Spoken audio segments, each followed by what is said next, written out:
नमस्कार दोस्तों, आपका हमारे YouTube चैनल धार्मिक कथाएं और कहानियां में स्वागत है। आज मैं आपको शनिवार व्रत की संपूर्ण कथा सुनाऊंगी। अगर आपको यह कथा अच्छी लगी तो आप वीडियो को लाइक, सब्सक्राइब और शेयर जरूर कीजिएगा। आइए सुनते हैं शनिवार व्रत की कथा। कई हजारों साल पहले स्वर्ग में 9 ग्रहों के बीच में एक सवाल को लेकर झगड़ा होने लगा। ये सवाल था, आखिर सबसे बड़ा है कौन। सारे ग्रह खुद को बड़ा कह रहे थे। होते होते बात इतनी बड़ी हो गई कि सबके बीच लड़ाई होने लगी। तभी इस बात का फैसला करने के लिए सभी ग्रहों ने इंद्रदेव के पास जाने का फैसला लिया। वहां पहुंचकर सबने एक स्वर में उनसे पूछा, आखिर हम सब में से सबसे बड़ा कौन है। इस सवाल का जवाब इंद्रराज के पास भी नहीं था। इस बात को सुनते ही वो परेशान हो गए।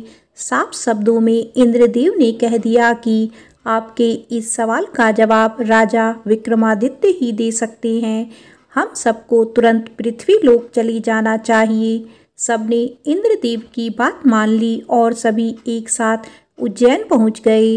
वहां पहुंचकर सारे 9 ग्रहों ने इंद्रदेव से पूछा गया सवाल इस बार राजा विक्रमादित्य से किया। ऐसा सवाल सुनकर राजा भी हैरान हो गए। उनके मन में हुआ कि हर ग्रह की अपनी एक खासियत है। हर कोई किसी धातु का देव कहलाता है और सबकी शक्ति अलग अलग व प्रभावी है। अगर किसी को बड़ा और किसी को छोटा कह दिया तो बड़ी मुश्किल हो सकती है। सोचते सोचते विक्रमादित्य के दिमाग में एक तरकीब आई। उन्होंने सभी ग्रहों का आसन बनवाकर लगा दिया। हर धातु के गुण के हिसाब से आसन लगाए गए थे, जैसे कि सोना, चांदी, कांसा, तांबा, सीसा, रांगा, जस्ता, अभ्रक और लोहा। अब इन आसनों में उनके स्वामी को बैठने के लिए कहा। सब एक एक करके अपने सिंहासन पर बैठ गए। सबके बैठने के बाद राजा विक्रमादित्य बोले कि आप लोगों के सवाल का जवाब तो खुद ही मिल गया है। अब जो सबसे आगे बैठा है वही सबसे बड़े हैं। इस बात को सुनते ही आखिरी सिंहासन पर बैठे शनिदेव को गुस्सा आ गया। गुस्से में शनि ने विक्रमादित्य से कहा, तुमने मुझे सबसे पीछे बैठाकर मेरा अपमान किया है। तुम्हें मेरी शक्तियों का अंदाजा नहीं है। मैं तुम्हें पूरी तरह से खत्म कर दूंगा। उन्होंने आगे कहा कि सूर्य किसी राशि में 1 महीने, चंद्रमा किसी राशि में 2.25 दिन, मंगल एक राशि में 1.5 महीने, बुध व शुक्र 1 महीने, बृहस्पति 13 महीने ही रहते हैं। इन सब के मुकाबले मैं किसी भी राशि में 7.5 साल तक 7.5 बनकर रहता हूँ। कई देवता मेरे प्रकोप से पीड़ित हैं। भगवान राम को भी 7.5 का प्रकोप झेलना पड़ा। इसी वजह से वो जंगल गए थे। रावण भी 7.5 की वजह से ही लड़ाई में मारा गया था। अब तुम्हारी बारी है। तुम भी मेरे प्रकोप से बच नहीं पाओगे। अब ये सब देखकर अन्य ग्रहों के देवता चले गए और शनिदेव भी नाराज होते हुए आगे निकल गए। इतना सब होने के बाद विक्रमादित्य परेशान थे, लेकिन वो पहले की तरह ही अपनी जनता के लिए न्याय करते रहे। होते होते वो आनंद से अपना जीवन जीने लगे। पर शनिदेव अपना अपमान बिल्कुल भी नहीं भूले थे। बदला लेने के मन से एक दिन शनिदेव घोड़ा व्यापारी के रूप में उज्जैन पहुँचे। वहाँ पहुँचते ही उन्होंने खबर फैला दी कि उनके पास खूब तेज दौड़ने वाले घोड़े हैं। इस खबर के मिलते ही राजा ने घोड़े का ख्याल रखने वाले अश्वपाल को कहा कि जाओ उससे घोड़ा खरीद कर ले आओ।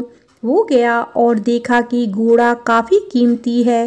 फिर विक्रमादित्य खुद गए और एक ताकतवर घोड़ा पसंद कर लिया। उसके बाद घोड़े की गति को देखने के लिए विक्रमादित्य उस घोड़े पर सवार होने लगे।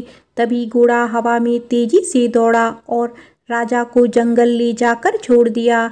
जंगल से राजा अपने नगर वापस आने का रास्ता ढूंढने लगे। उन्होंने कई घंटों तक रास्ता ढूंढा, लेकिन उन्हें रास्ता नहीं मिला और वो भूख प्यास से तड़पने लगे।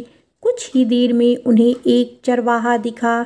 उससे राजा ने पानी मांगकर पी लिया और पानी के बदले में उसे अपनी सोने की अंगूठी दे दी। उसके बाद राजा रास्ता पूछते हुए एक नगर में पहुँचे। वहाँ सामने ही राजा को एक सेठ की दुकान दिखाई दी। वो कुछ देर के लिए वहाँ बैठकर उस सेठ से बातें करने लगे। उसी वक्त सेठ की दुकान की चीज़ें बहुत तेज़ी से बिकने लगी। सेठ को लगा कि राजा उसके लिए भाग्यशाली है, इसीलिए वो उन्हें अपने घर खाना खिलाने के लिए ले गए। घर पहुंचकर सेठ कुछ देर के लिए राजा को एक कमरे में छोड़कर बाहर गए। वहां राजा ने एक खूंटी पर हीरे का हार लटका हुआ देखा। तभी एक घंटी बजी और देखते ही देखते खूंटी ने उस हार को निगल लिया। ये सब देखने के बाद राजा बड़ा हैरान हुए। कुछ देर बाद सेठ वहां आया तो उसे वो हार नहीं दिखा। तभी उसे विक्रमादित्य पर हार चोरी करने का शक हुआ। सेठ ने उसकी शिकायत उस नगर के राजा को कर दी। सैनिक विक्रमादित्य को जंजीर में जकड़कर उस राज्य के राजा के पास ले गए।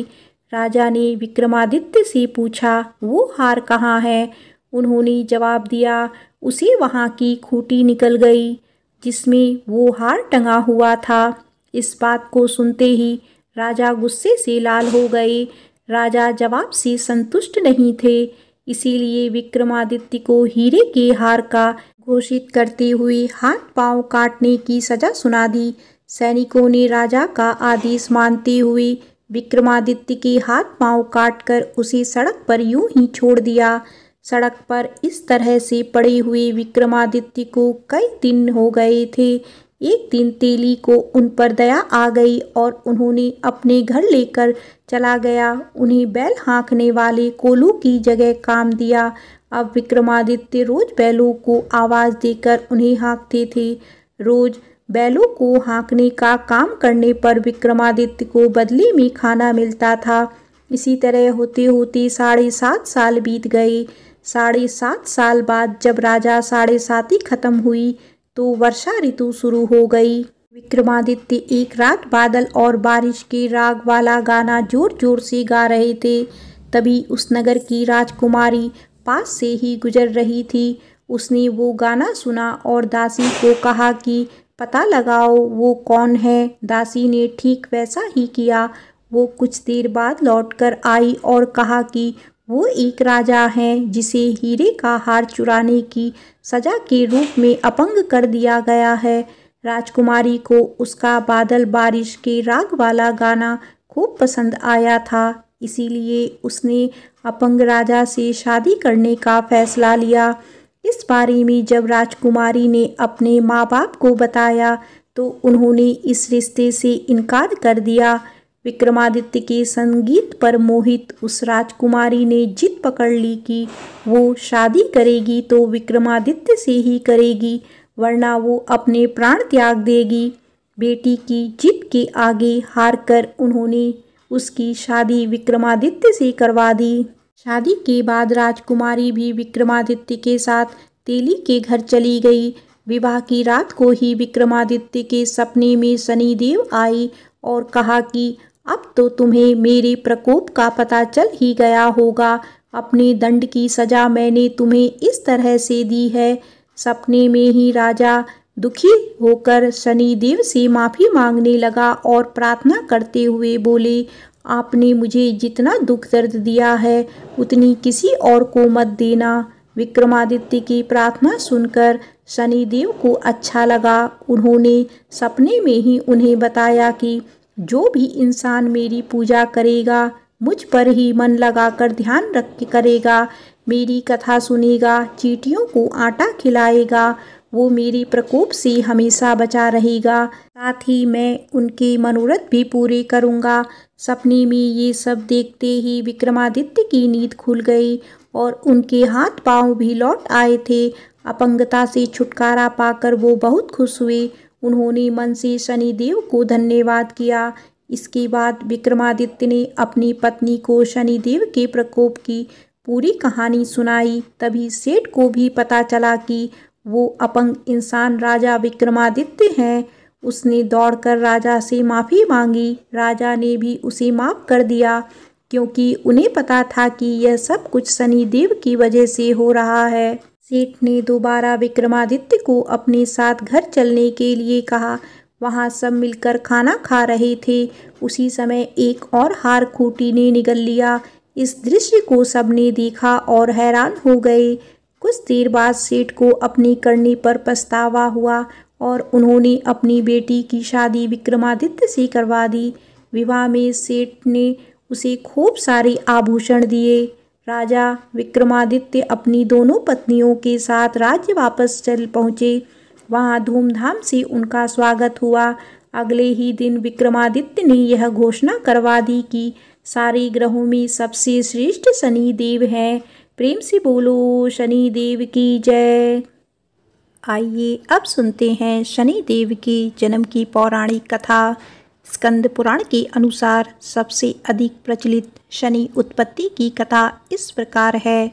जब सूर्य देवता का विवाह दक्ष कन्या संज्ञा के साथ हुआ तो संज्ञा सूर्य देव का अत्यधिक तेज सहन नहीं कर पाती थी।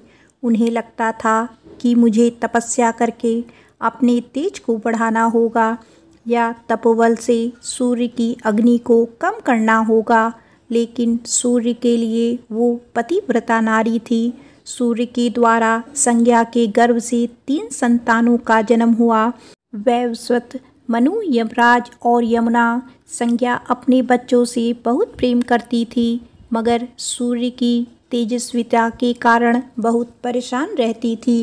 एक दिन संज्ञा ने सोचा कि सूर्य से अलग होकर मैं अपने मायके जाकर घोर तपस्या करूंगी और यदि विरोध हुआ तो दूर कहीं एकांत में जाकर तप करना उचित रहेगा। संज्ञा के तपोबल से अपने ही जैसी दिखने वाली छाया को जन्म दिया, जिसका नाम सुवर्णा रखा। संज्ञा ने अपनी छाया सुवर्णा को अपने बच्चों की जिम्मेदारी सौंपते हुए कहा कि आज से मेरे स्थान पर मेरा नारी धर्म तुम निभाओगी और बच्चों की परवरिश भी करोगी। अगर कोई आपत्ति आ जाए तो मुझे बुला लेना, मैं दौड़ी चली आऊँगी, मगर एक बात याद रखना कि तुम छाया हो, संज्ञा नहीं। यह भेद कभी किसी को पता नहीं चलना चाहिए। संज्ञा छाया को अपनी जिम्मेदारी सौंपकर अपने पीहर मायके चली गई। घर पहुंचकर अपने पिताश्री को बताया कि मैं सूर्य का तेज सहन नहीं कर सकती, अतः तप करने के लिए अपने पति से बिना कुछ कहे मायके आई हूँ। यह सुनकर पिता ने संज्ञा को बहुत डांटा और कहा कि बिन बुलाए बेटी यदि मायके में आई तो पिता व पुत्री को दोष लगता है। बेटी, तुम जल्द अपने ससुराल सूर्य के पास लौट जाओ। तब संज्ञा सोचने लगी कि यदि मैं वापस लौटकर ससुराल गई तो छाया को मैंने जो कार्यभार सौंपा है उसका क्या होगा, छाया कहाँ जाएगी। यह सोचकर संज्ञा ने उत्तर कुरुक्षेत्र में भीषण घनघोर जंगल में जाकर शरण ले ली। अपनी खूबसूरती तथा यौवन को लेकर उन्हें जंगल में डर लग रहा था, अतः उन्होंने बड़वा घोड़ी का रूप धारण किया ताकि कोई उन्हें पहचान न सके और तप करने लगी। उधर सूर्य और छाया के मिलन से 3 बच्चों का जन्म हुआ। सूर्य और छाया दोनों एक दूसरे से पूर्णतः संतुष्ट थे और सूर्य को छाया पर कभी संदेह नहीं हुआ। छाया ने जिन 3 बच्चों को जन्म दिया था उनके नाम थे मनु, शनिदेव एवं पुत्री भद्रा। एक अन्य कथा के अनुसार शनिदेव की उत्पत्ति महर्षि कश्यप के अभिभावकत्व में कश्यप यज्ञ से हुई। जब शनिदेव छाया के गर्भ में थे तो शिव भक्तिनी छाया ने शिव जी की इतनी तपस्या की कि उन्हें अपने खाने पीने तक का ख्याल नहीं रहता था। छाया ने अपने आप को इतना तपाया कि गर्भ के बच्चे पर भी तप का प्रभाव हुआ और छाया के भूखे प्यासे रहने तथा धूप गर्मी में तपन से गर्भ में ही शनि का रंग काला हो गया। जब शनि का जन्म हुआ तो सूर्यदेव शनि के काले रंग को देखकर हैरान हो गए। उन्हें छाया पर शक हुआ। उन्होंने छाया का अपमान कर डाला। कहा कि यह मेरा पुत्र नहीं हो सकता। शनिदेव के अंदर जन्म से ही माँ की तप शक्ति का बल था। जब उन्होंने देखा कि मेरे पिता माँ का अपमान कर रहे हैं, तब उन्होंने क्रूर दृष्टि से अपने पिता को देखा तो पिता सूर्य की पूरी देह का रंग काला और उनकी छाया काया धूमिल पड़ गई। उनके रथ के घोड़ों की चाल रुक गई, रथ आगे नहीं चल सका। तब सूर्यदेव परेशान होकर शिवजी को पुकारने लगे। शिवजी ने सूर्यदेव को सलाह दी और कहा कि आपके द्वारा नारी व पुत्र दोनों का अपमान हुआ है, इसीलिए आपको यह दोष लगा है। सूर्यदेव ने अपनी गलती की क्षमा मांगी और शिवजी को प्रसन्न करके पूर्वतः पुनः सुंदर रूप एवं घोड़ों की गति प्राप्त की। तब से श्री शनिदेव पिता के विद्रोही, शिव जी के भक्त तथा माता के प्रिय हो गए। हमारे जीवन में जन्म से लेकर मृत्यु तक शनिदेव का प्रभुत्व है। जन्म लेते ही जातक के परिवार वालों की अभिलाषा होती है कि हमारी राशि में या जन्म लेने वाले बच्चे की राशि में शनि कैसा है, कौन से ग्रह नक्षत्र में बच्चे का जन्म हुआ है। हमारे शरीर में जो लौह तत्व मौजूद हैं, उस लौह तत्व का स्वामी शनि है। शनि के कमज़ोर होने से, शनि के प्रकोप तथा शनि पीड़ा से वह लौह तत्व शरीर में कम हो जाता है, जिसकी वजह से तमाम शारीरिक व्याधियां व्यक्ति को कमज़ोर बनाती हैं। शरीर में यदि लौह तत्व है तो बल है, इसके बिना शरीर की ऊर्जा समाप्त हो जाती है। जिनका शनि प्रबल है, उन्हें लौह तत्व की कमी कभी नहीं होती। शनिदेव साक्षात रुद्र हैं। उनकी शरीर क्रांतिशील व इंद्र नीलमणि के समान है। शनि भगवान के शीर्ष पर स्वर्ण मुकुट, गले में माला तथा शरीर पर नीले रंग के वस्त्र सुशोभित हैं। शनिदेव गिद्ध पर सवार रहते हैं। हाथों में क्रमशः धनुष, बाण, त्रिशूल और वज्र मुद्रा धारण करते हैं। वे भगवान सूर्य तथा छाया स्वर्णा के पुत्र हैं। वे क्रूर ग्रह माने जाते हैं। इनकी दृष्टि में क्रूरता का मुख्य कारण उनकी पत्नी का श्राप है। ब्रह्म पुराण के अनुसार बाल्यकाल में ही शनिदेव भगवान श्री कृष्ण के अनन्य भक्त थे। वे भगवान श्री कृष्ण के अनुराग में मग्न रहा करते थे। युवावस्था में उनके पिताश्री ने उनका विवाह चित्ररथ की कन्या से करवा दिया। उनकी पत्नी सती साध्वी एवं परम तेजस्विनी थी। एक रात्रि वह ऋतु स्नान कर पुत्र प्राप्ति की इच्छा लिए शनिदेव के पास पहुँची, परंतु शनिदेव तो भगवान श्री कृष्ण के ध्यान में लीन थे। उन्हें बाहर संसार की सुधि ही नहीं थी। उनकी पत्नी प्रतीक्षा करके थक गई। उनका ऋतुकाल निष्फल हो गया, इसीलिए उन्होंने क्रूर होकर शनिदेव को श्राप दे दिया कि आज से तुम जिसे भी देखोगे वह नष्ट हो जाएगा। ध्यान टूटने पर शनिदेव ने अपनी पत्नी को मनाया। उनकी धर्मपत्नी को अपनी भूल पर पश्चाताप हुआ, किंतु श्राप के प्रतिकार की शक्ति उनमें नहीं थी। तभी से शनिदेव अपना सिर नीचा करके रहने लगे, क्योंकि वे नहीं चाहते थे कि उनकी दृष्टि से किसी का अनिष्ट हो। ज्योतिष शास्त्र के अनुसार शनि ग्रह यदि कहीं रोहिणी भेदन कर दे तो पृथ्वी पर 12 वर्षों का घोर अकाल पड़ जाएगा और प्राणियों का बच पाना मुश्किल हो जाएगा। शनि ग्रह जब रोहिणी भेदन कर बढ़ता जाता है, तब यह योग आता है। यह योग महाराज दशरथ के समय में आने वाला था। तब ज्योतिषियों ने महाराज दशरथ को बताया कि यदि शनि का योग आ जाएगा तो प्रजा अन्न जल के बिना तड़प तड़प कर मर जाएगी। प्रजा को इस कष्ट से बचाने हेतु महाराज दशरथ अपने रथ पर सवार होकर नक्षत्र मंडल में पहुँचे।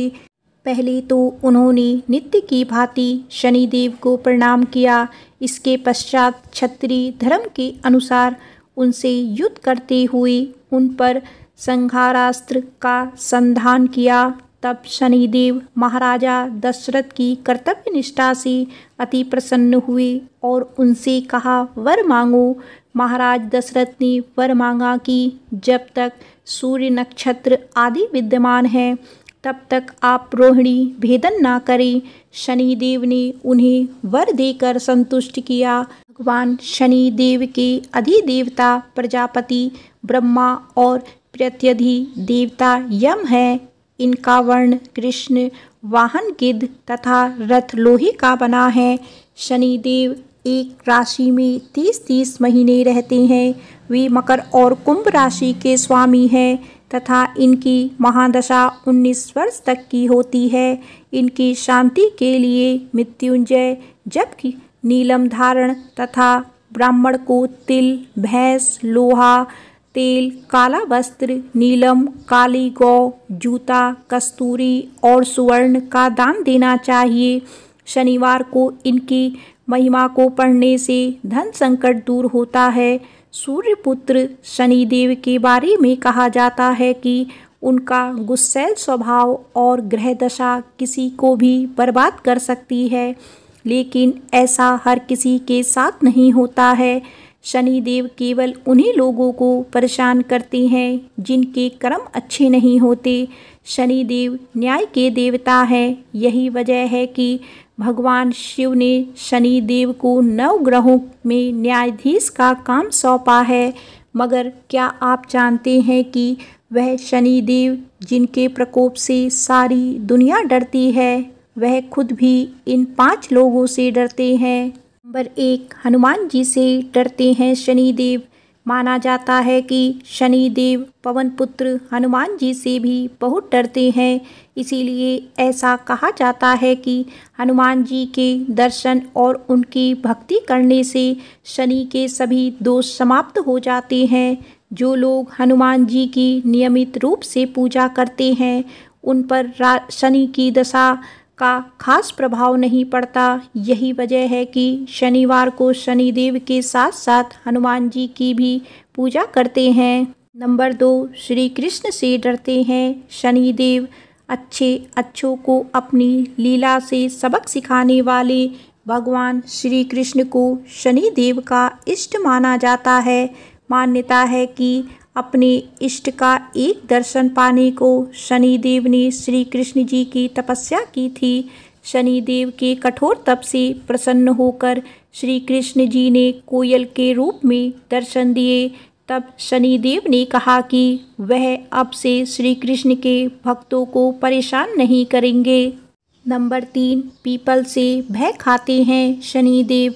पौराणिक मान्यताओं के अनुसार शनिदेव को पीपल से भी डर लगता है। इसीलिए शनिवार को पीपल के पेड़ के नीचे सरसों के तेल का दीपक जलाने से शनिदेव प्रसन्न होते हैं। शास्त्रों में बताया गया है कि जो पिप्पलाद मुनि का नाम जपेगा और पिप्पल की पूजा करेगा उस पर शनि दशा का अधिक प्रभाव नहीं होगा। नंबर 4, अपनी पत्नी से भी डरते हैं शनिदेव।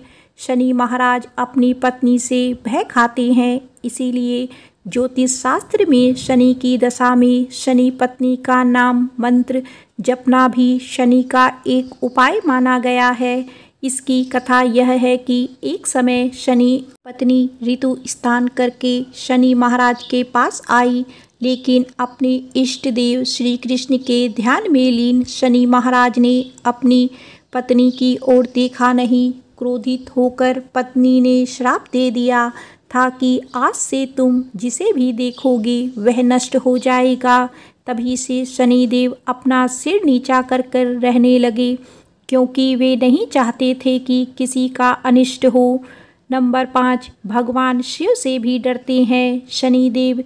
पिता सूर्यदेव के कहने पर शनिदेव को बचपन में एक बार सबक सिखाने के लिए शिव जी ने उन पर प्रहार किया था। शनिदेव इससे बेहोश हो गए तो पिता के विनती करने पर शिव जी ने वापस उन्हें ठीक किया। तब से मान्यता है कि शनिदेव शिव जी को अपना गुरु मानकर उनसे डरने लगे हैं। आइए अब जानते हैं शनिदेव की पूजा में तिल का क्या महत्व है। पौराणिक कथाओं में बताया गया है कि शनि महाराज भगवान सूर्य और उनकी दूसरी पत्नी छाया के पुत्र हैं। बताया जाता है कि एक बार गुस्से में सूर्य देव ने अपने ही पुत्र शनि को श्राप देकर उनके घर को जला दिया था। इसके बाद सूर्य को मनाने के लिए शनि ने काले तिल से अपने पिता सूर्य की पूजा की तो वह प्रसन्न हुए। इस घटना के बाद से तिल से शनिदेव और उनके पिता की पूजा होने लगी। ऐसे मिला था शनिदेव को 9 ग्रहों के स्वामी का वरदान। कहा जाता है कि एक बार भगवान सूर्यदेव अपनी पत्नी छाया से मिलने आए। सूर्यदेव के तप और तेज के कारण शनिदेव महाराज ने अपनी आंखें बंद कर ली और वह उन्हें देख नहीं पाए।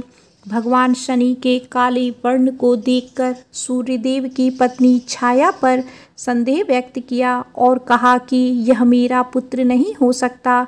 इसके चलते शनिदेव के मन में सूर्य के प्रति शत्रुवत भाव पैदा हो गया। इसके बाद शनिदेव महाराज ने भगवान शिव की कड़ी तपस्या की। भगवान शिव ने शनिदेव की कड़ी तपस्या से प्रसन्न होकर वरदान मांगने को कहा, जिस पर शनिदेव ने भगवान शिव से कहा कि सूर्यदेव उनकी माता को प्रताड़ित और उनका अनादर करते हैं। इससे उनकी माता को हमेशा अपमानित होना पड़ता है। उन्होंने सूर्य से अधिक शक्तिशाली और पूजनीय होने का वरदान मांगा। इस पर भगवान शिव ने शनिदेव को वरदान दिया कि वह 9 ग्रहों के स्वामी होंगे, यानी उन्हें सबसे श्रेष्ठ स्थान की प्राप्ति होगी। इसके साथ ही सिर्फ मानव जाति ही नहीं बल्कि देवता, असुर, गंधर्व, नाग और जगत का हर प्राणी जाति उनसे भयभीत होगा। आइए अब जानते हैं कि हमें शनिवार को किस बातों का विशेष ध्यान रखना चाहिए।